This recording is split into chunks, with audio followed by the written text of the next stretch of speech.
For the final time in 2025, our good friend Bob Vanderplot's. Good to see you, brother. How are you? Doing really well. What a great year. You think so? I really do. All right. We had a great year at the Family Leader Ministry. All right. Well, let's start there. Why do you think it was a great year? You know, we had some really good policy wins. We saw our movement gain with churches.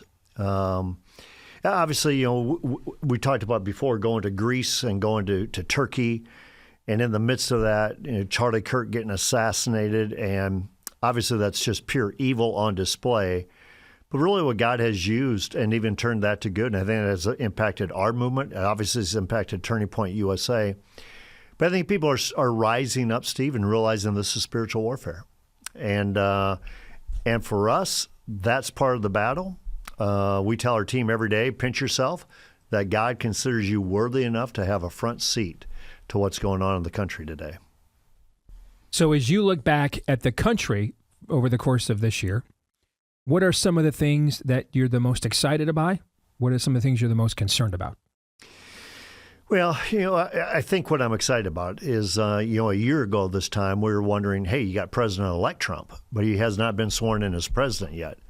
You know, what's the team he's going to assemble around him? What's he going to do? And what you see with the President Trump is he's assembled a great team around him. And not only that, but it's not just been the first 100 days. It's been every day. He has put the world on notice. There's a new sheriff in town. Mm-hmm. And it's the kind of leadership that I think the country is hungry for. I think it's the kind of leadership the world is hungry for. And you're seeing him being recognized that way.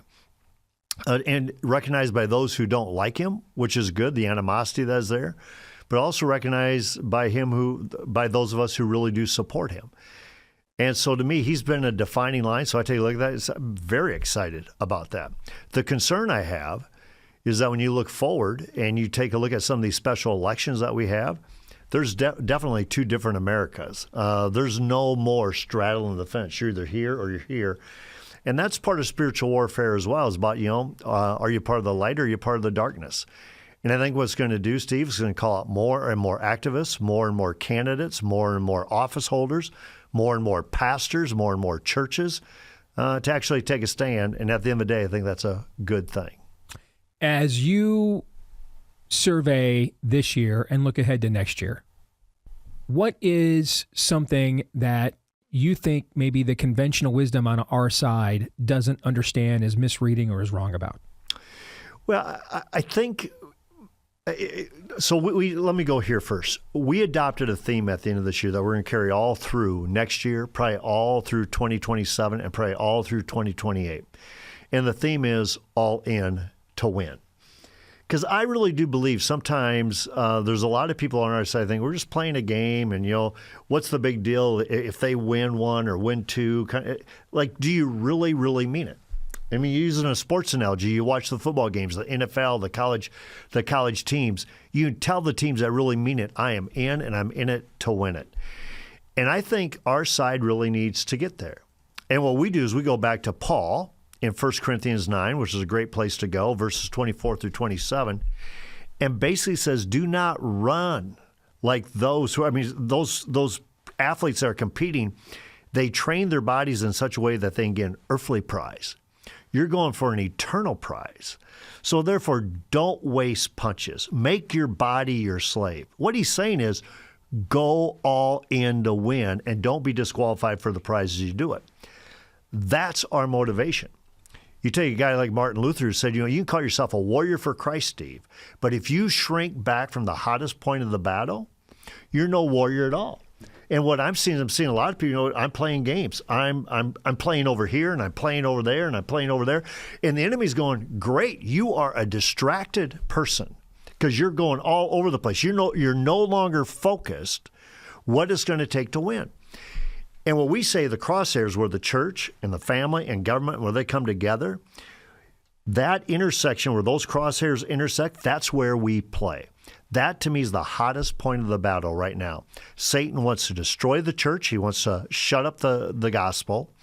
He wants to destroy the family, and he wants ministers of God serving in public life to be wimps, to wear pink underwear. And what we're saying, we're done with that. We're going into that space. We're going to steward it and steward it well, but we want everybody on notice. We are going all in to win. So next year we've got a governor's race in Iowa, and a lot of your year next year is going to be shaped by and in response to how that campaign unfolds, and then ultimately post-primary who ends up winning in the general election. What do you think the current state of the race says about where our base is right now and what you think that may symbolize to our national audience in terms of where our people are comprehensively across the country? Well, what I'd say about the current state of our governor's race, and it won't just be our governor's race that we're interested in, but that will be a primary focus for us at the Family Leaders. You mentioned we're very interested in who's going to be the next governor of the state of Iowa. What I'd say right now, there's no clear front runner. You have 5, 6 candidates, depending on which day it is, and there's no clear front runner. On the Republican side. On the Republican side. Yeah. On the Democrat side, there's a clear front runner. And what he's doing is basically saying, I'm running against both parties. I'm running against the Republicans. I'm running against the Democrats. I'm trying to get to common sense Iowan, common sense American, and I'm going to be your champion. And the Democrats believe if they can be the wolf in sheep clothing like, Rob Sands trying to be, that's going to be how they win. On the Republican side, there's no clear front runner. What tells me then our base is looking for somebody to be that champion. They're looking for somebody to pick up that mantle. And we have a congressman running who, if the odds were on today, he's probably going to be the nominee. But because there's no clear front runner, these other 4 guys have a real shot here on determining what's going to happen. But I think where the base is at, I think what the base has shown with President Trump, they are done with politics as usual. They are done with who's next in line to be the guy. What they want is they want a champion. They want somebody like a President Trump operating out of the Iowa Capitol, operating out of the Austin Capitol, operating out of the Lancaster Capitol, and the Columbus Capitol, and it goes on and on. But they want leaders today. So I've been saying the last couple of years that unless Trump is on the ballot or you have somebody, a figurehead running your state like a Kim Reynolds or a Ron DeSantis, right? We've had this conversation before. We don't get our people to turn out, okay? The Miami mayor's race, to me, I think that is the race I am by far the most concerned about. Without question. In terms of what it means moving forward to the rest of the year. Because I can come up with individual circumstances on many things. And, the Virginia governor's race always gets a lot of hype. But the truth of the matter is, particularly in recent times, the state of Virginia's off-year gubernatorial election is really a very inconsistent predictor of what the next election cycle is going to look like, okay? Glenn Youngkin won in 21, and then the GOP way underperformed the very next year in 2022, just as the most recent example, okay? But the Miami one, to me, it demonstrates we're at a new level of desperation on our side because it's the first Democrat win there in nearly 30 years. And that means that even if you have Ron DeSantis now and the way he's transformed that state, you and I have been in that state many times the last few years. We have both seen up close and personal the reverence for Governor DeSantis by the people of Florida. And so now if having him for governor and the paradigm shift that he represents, it cannot hold back the stagflation in our base that you just described. The audience can't see me here. I'm trying to come up with. I just keep giving you the office yikes look. That's the one that I am concerned about. And the strategy on both sides right now, Steve. If you're on the Democrats, so their strategy is nationalize this election.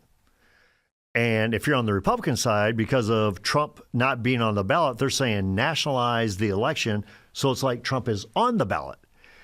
And what you're seeing is that there is such a movement, like in that Miami race. You're right. That race wasn't even close. It was 59-41. And that tells you a lot of our people are completely tapped out Yep. And they've given up. They're not And engaged it's one of at those all. things about, I believe Trump, because Trump says what he says he's going to get done. He's going to be bold. He's going to be courageous. But I'm just not trusting all you guys just with an R behind your name anymore. But on the other side, they are ramped up. They are energized. And they don't even know what they're ramped up or energized about, other than that they're going to do what they can to win.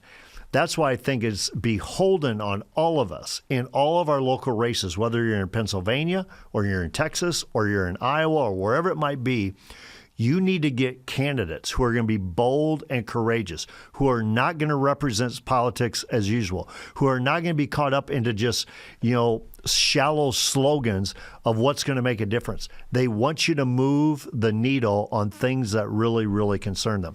And if you can't tell them where you are on the sanctity of human life, you can't tell them where you are in the institution of marriage, you can't tell them where you are on religious liberty, they don't believe for a second you're going to believe where you should be on a tax break for a blue bicycle. Last thing. So 12 months from now, if you and I are fortunate enough to still be on this mortal coil, when we are having our final conversation of the year with you 12 months from now, what do you think that conversation is going to center around? Looking ahead.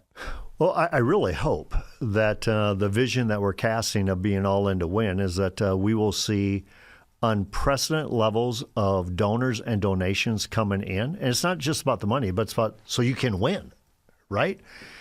That we have elevated candidates who are bold and courageous to take elected office, who are going to be sworn in a year from January to be the leader of their state.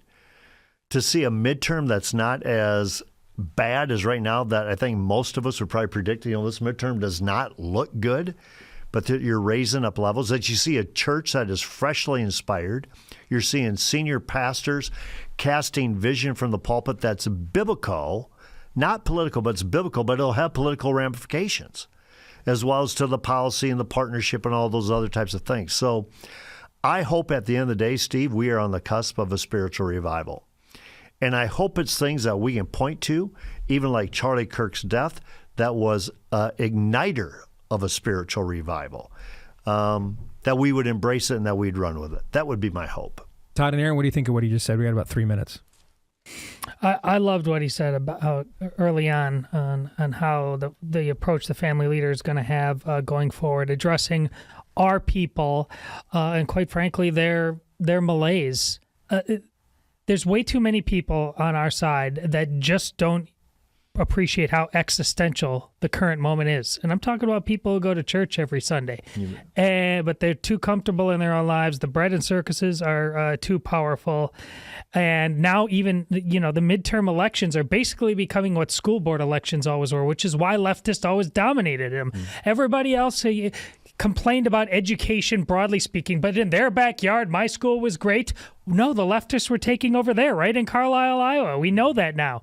So that's not just like a tactical option I don't think organizations like yours have an option, and I'm glad to be sitting next to you because you understand that. This is the only way. Yeah. And the things, Todd, to back on, a lot of people in our network, they love to pray. So a lot of times they'll say, I'll pray about it. My thing is, but after you pray about it, what are you going to do about it? Amen. Because if your prayer does not lead you to action, I believe that's an empty prayer. And the action needs to be, are you willing to get into that crosshairs, the hottest point of the battle, and to make yourself heard, and make yourself known, and to give your best to win? And that's what we're really challenging people to do at this point. Absolutely.